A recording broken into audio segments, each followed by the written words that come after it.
Hello and welcome back to AFT 24/7 और इस वक्त मारवा स्टूडियोज़ में मनाया जा रहा है 13वां edition of global festival of journalism. और इसके कारण काफ़ी सारे गेस्ट आ रहे हैं, काफ़ी सारे जर्नलिस्ट आ रहे हैं और इसमें से एक्सपीरियंस जर्नलिस्ट हमारे साथ है जो 2002 से काम कर रही है जर्नलिज्म की फील्ड में। मैम बहुत बहुत स्वागत है। Surya ma'am, thank you so much. Ma'am पहले तो आपका एक्सपीरियंस कैसे रहा यहाँ के?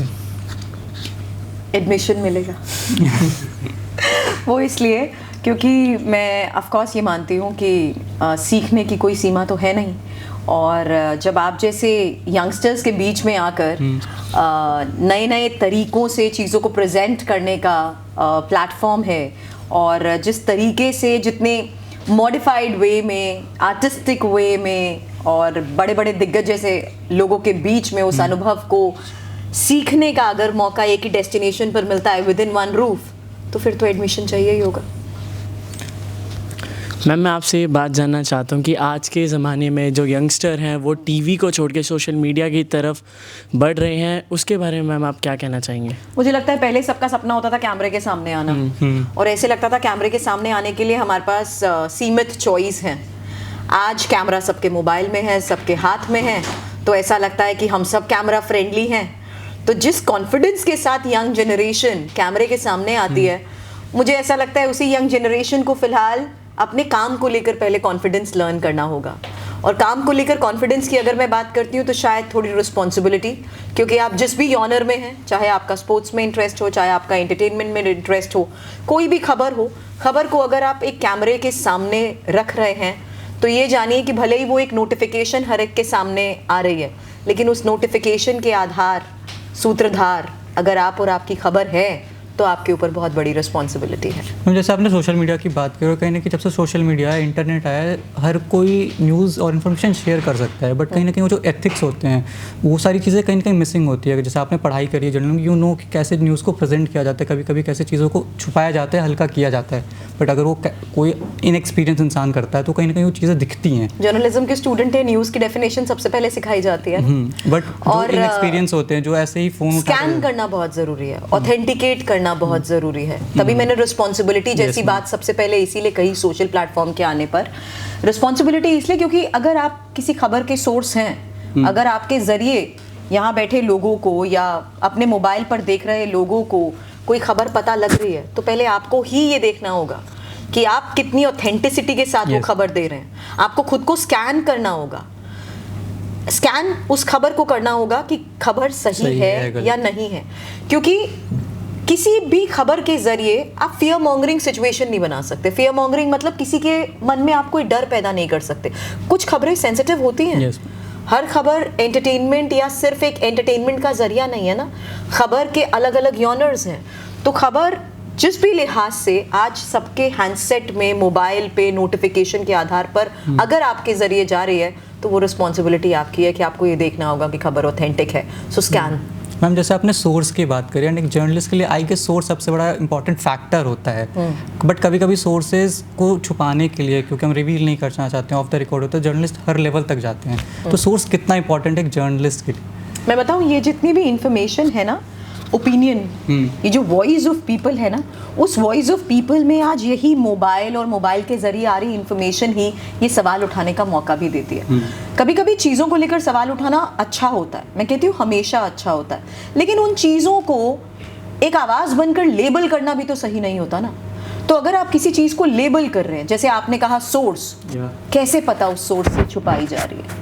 बोलना आसान है, लेकिन आपको ये देखना होगा। तभी मैं कह रही हूँ, एक तो पहली बार सबसे इम्पोर्टेंट बात, खबर जो दे रहा है, मैं एक न्यूज़ एंकर हूँ, मेरा अनुभव 22 साल का मुझे ये सिखाता है कि उस न्यूज़ को अगर हम प्रेजेंट कर रहे हैं तो हम उस ऑथेंटिसिटी के साथ प्रेजेंट कर रहे हैं, जहाँ हम 100% रिस्पॉन्सिबिलिटी ले रहे हैं कि जो शब्दों का चयन मैंने किया है, जिस आवाज़ के साथ अगर मैंने इस खबर को लेकर सवाल उठाया है, वो सही है। सिर्फ कैमरे के आगे आकर कुछ भी बोल देना या ये लेबल हो जाना या किसी तरीके से, तो मुझे लगता है जितने मुंह उतनी बातें, और शायद ये मुझे डिजिटल प्लेटफॉर्म की एक बहुत बड़ी डिसएडवांटेज भी लगती है, जहां लोगों को ये पता ही नहीं कि कैमरे के पीछे की वो मेहनत, फील्ड की वो मेहनत, सोर्स की अगर आप बात कर रहे हैं तो उसी सोर्स के आधार पर आ रही खबर के अगर सही नहीं है तो उस पर सवाल उठाने के लिए जो कोशिश की जाती है वो कितनी बड़ी है। मेरा क्वेश्चन ये था, आपने 18 साल इंडिया टीवी में काम करा और अब आप टीवी 9 के साथ काम कर रही हैं, तो हम ऐसा बदलाव आपने करा है तो इसमें कोई चेंजमेंट देखने को मिली? क्योंकि हर अलग अलग चैनल्स में उनका सिस्टम, उनका काम करने का तरीका बहुत अलग होता है, तो ऐसे कुछ चेंजमेंट्स आपको मिली देखने को? आप देखिए 18 साल का अनुभव कितना बड़ा है, बालिग होकर निकली हूँ मैं उस चैनल से। तो अब आप देखिए, अगर 18 साल का वो अनुभव है, 18 साल वहाँ रहना मेरी एक चॉइस थी। क्यों? क्योंकि मैंने एक ट्रेनी रिपोर्टर के तौर पर शुरुआत करी। ट्रेनी रिपोर्टर के साथ साथ मैंने जो अनुभव, हालांकि उससे पहले 1.5-2 साल का अनुभव मेरा सिटी केबल के साथ था, जी नेटवर्क के साथ था, तब मैं अंडर ग्रेजुएट थी। और अंडर ग्रेजुएट होने के नाते मुझे जो एक्सपीरियंस हर फील्ड में मिला, मतलब एक वॉइस ओवर कैसे किया जाता है, एक खबर कैसे बनाई जाती है मतलब प्रोडक्शन प्रोसेस, खबर की समझ, मैंने कहा ना न्यूज़ की डेफिनेशन मुझे याद आती है, तो वो सारी चीज़ें बेसिक्स हमने सीखी हैं। Camera define, lens define, focus, ये सारी चीज़ें अगर हमने किताबों में पढ़ी हैं तो वो उसी स्टूडियो में आकर हमने एक्सपीरियंस करी है। मैंने मास कम्युनिकेशन और जर्नलिज्म ऑप्ट किया। DU से रेगुलर कॉलेज में एडमिशन मिल चुका था, बीकॉम कर रही थी, मैंने उसे ड्रॉप कर मास कम्युनिकेशन में आई। और मास कम्युनिकेशन में आकर मैं एक अचीवर इसलिए बनी क्योंकि जो एक्सपीरियंस मैं प्रोफेशनली फील्ड पर कर रही थी उसे एज इलस्ट्रेशंस मैंने अपनी आंसर शीट में लिखा है। इसीलिए आज मैं एक अच्छी अचीवर के तौर पर अपनी डिग्री होल्ड करती हूँ। और दूसरी जो इंपॉर्टेंट बात आपने कही, 18 साल, मुझे ऐसा लग रहा था एक्सपीरियंस लर्न करने का एंडलेस है।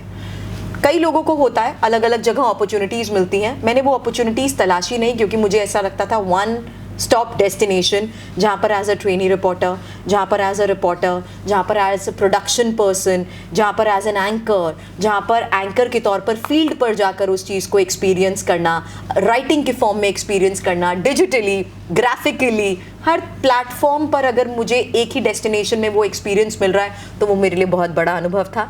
18 साल बालिग होके निकली, मुझे लगा अब मुझे आज़ादी है कि मैं अपने उसी एक्सपीरियंस को एक्सप्लोर कर सकती हूँ, तो वही एक्सपीरियंस एक्सप्लोर करने के लिए मैं TV 9 एक्सपीरियंस एक इंसान को अनुभवी बनाता है और अच्छे से काम कर पाता है। बिल्कुल। बट अभी जैसे इंटरनेट पे एक ट्रेंड चल रही है, जो कहीं ना कहीं एक यूट्यूब का शो था इंडियाज़ गॉट टैलेंट, उसको लेकर काफ़ी कॉन्स्पिरेसी हो रही है और उसको लेकर सवाल भी खड़े हैं ऐसे कंटेंट को क्यों शेयर किया जा रहा है, तो क्या यूट्यूब पे सेंसरशिप लगाया जा सकता है? और अगर लगाते हैं सेंसरशिप यूट्यूब पे तो फिर वो डिफरेंट कैसे रहा ट्रेडिशनल TV चैनल से या न्यूज़ चैनल से?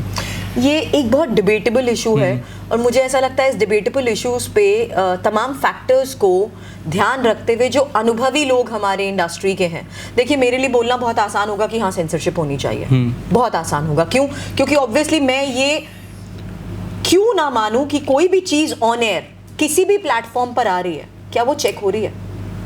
वो भले ही एक सोर्स ऑफ एंटरटेनमेंट हो, वो भले ही किसी का इंडिविजुअल ओपिनियन हो, वो भले ही किसी का एक विटी कमेंट हो, क्या उन तमाम चीज़ों को हम ऑन स्क्रीन एक्सेप्टेंस देने को तैयार हैं? अब अगर आप किसी चीज़ को ऑन स्क्रीन एक्सेप्टेंस नहीं देते तो आप कहेंगे आप सेंसरशिप लागू करने की बात करती हैं कि आपको उसको सेंसर करना होगा।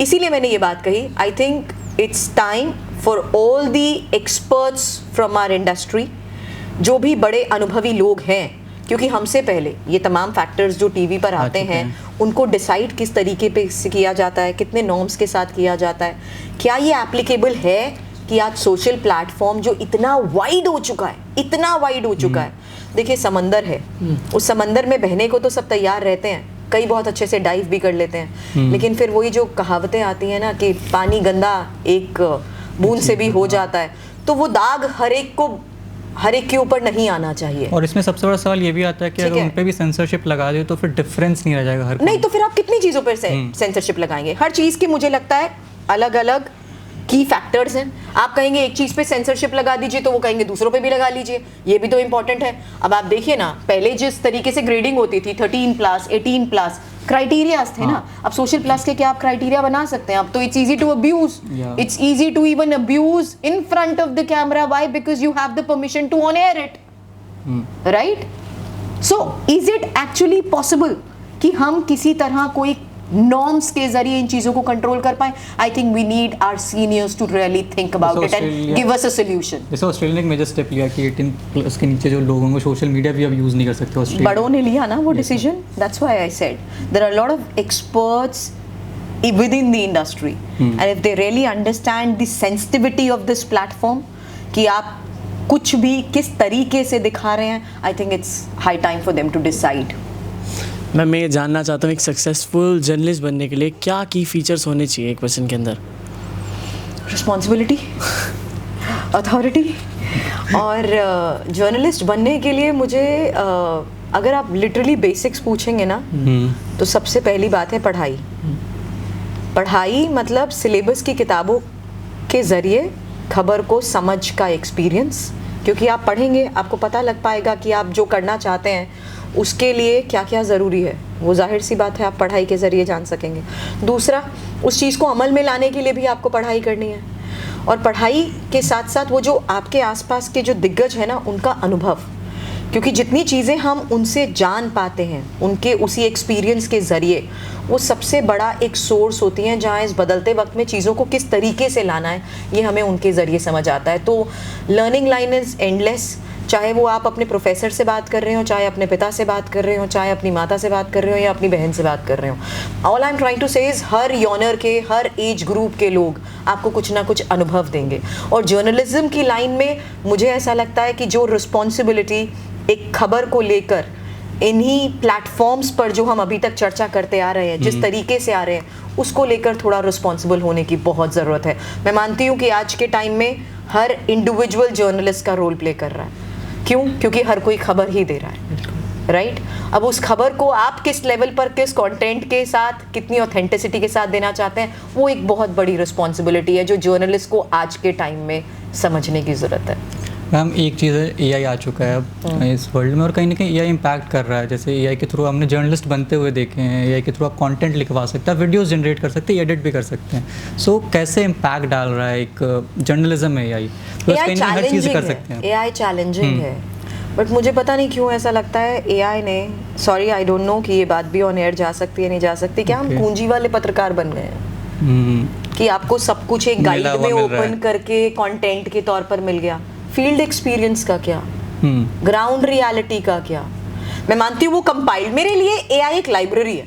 ओके, चलिए उसको अगर मैं एक सोफिस्टिकेटेड वर्ड दूं, मेरे लिए एआई एक लाइब्रेरी है, वन स्टॉप डेस्टिनेशन जहां पर कीवर्ड्स डालिए और आपको पूरा इतिहास के साथ सारी चीजें मिल जाएंगी। So it's your choice, you want to use AI as a source of information और you want to see AI turning out to be a challenge for you, because I think electronic media में इस experience में जितना वक्त हमने field पर बिताया है और जितना वक्त हमने स्टूडियो में उसी एक्सपीरियंस को ऑन कैमरा शेयर करते हुए बिताया है, वो बहुत बड़ी रिस्पॉन्सिबिलिटी है। रोबोट्स को जर्नलिस्ट रिपोर्टिंग करते हुए देखना चाहते हैं क्या? नहीं। कैसा लगेगा? इट वुड बी बहुत प्लेन हो जाएगा, वो फीलिंग, वो ऑथेंटिसिटी नहीं। एआई एंकर को देखा है? Yes ma'am. एक्सप्रेशंस नहीं होते, मॉड्यूलेशंस, gravity of news understanding. I'm not saying we can't challenge AI. What I'm saying is अगर हमें AI चैलेंज कर भी रहा है ना, तो उस चैलेंज को भी एक एक्सपीरियंस में बदल के उसे सिर्फ एक लाइब्रेरी के फॉर्म में इंफॉर्मेशन का सोर्स समझ के यूज करो। Channelize your things on the basis of the fact, the way you want to put the ground reality in front of the camera. Ma'am जैसे आपने बताया ना कि एआई पे चीज़ें डालो एंड वो आपको सब कुछ एक लाइब्रेरी के साथ दे देता है, वही आई गेस जैसे हम लोग एज लर्नर है, आपने बताया लर्निंग इंपॉर्टेंट है किसी भी चीज़ को पढ़ने के लिए, सीखने के लिए। बट अभी क्या हो, जैसे असाइनमेंट्स की मैं अगर बात करूँ तो अगर कोई असाइनमेंट हमें मिलता भी है और वो बच्चे अगर ChatGPT पे या फिर एआई पे डालकर उसको as it is copy paste कर देते, तो कहीं ना कहीं जो असाइनमेंट पर्पस के लिए पता लगा मैंने आपको क्यों बोला कि लोगों का अनुभव सुनना ज़रूरी है, क्योंकि जो लोग हमारे से बड़े दिग्गज जो 30-30, 40-40 साल के एक्सपीरियंस के बाद आज आपके प्लेटफॉर्म पर मारवा सर के साथ हमें अवार्ड दे रहे हैं, सोचिए उनका अनुभव कितना बड़ा है, उनकी सीख कितनी बड़ी है। उनकी सीख सीमित शब्दों तक तो है नहीं, तो अगर वही एक्सपीरियंस आप किसी के साथ बैठकर सुनकर एक्सपीरियंस करेंगे, वो लर्निंग एक अलग लर्निंग होगी, क्योंकि उसी लर्निंग को जब आप एग्जीक्यूट करेंगे ना, देखिए ChatGPT के जरिए मिली इंफॉर्मेशन को आप पेपर पे लिख तो जरूर लेंगे, एक असाइनमेंट के तौर पर कंपाइल करके प्रेजेंट भी कर लेंगे, मैं कह रही हूँ 100% स्कोर भी कर लेंगे, लेकिन उसी एक्सपीरियंस और उसी लर्निंग को जब आप फील्ड पर आएंगे ना, जमीनी स्तर पर आएंगे ना, तो आपको उनके कई बातों का वो अनुभव याद आएगा। ये जो इस वक्त मैं एक्सपीरियंस कर रही हूँ, ये भी मेरे लिए एक एक्सपीरियंस कर रही हूँ, लीजिए मेरे मुंह से निकला ही शब्द, इस वक्त जो मैं कर रही हूँ वो भी मेरे लिए एक एक्सपीरियंस है, जहाँ मैं ये जानती हूँ कि ये तमाम चुनौतियाँ हमें हमारे एक्सपीरियंस को एक सॉफ्टवेयर की तरह अपग्रेड करने का मौका देते हैं। तो मुझे लगता है हमारे अनुभव भी फ़ोन के सॉफ्टवेयर की तरह अपग्रेड होते जा रहे हैं और यही हमारी सबसे बड़ी स्ट्रेंथ है। मैम बहुत बहुत शुक्रिया मैं आपका समय देने के लिए। It's a pleasure talking to you. Thank you so much. Thank you. ऐसी और वीडियोज़ के लिए देखते रहिए AFT 24/7।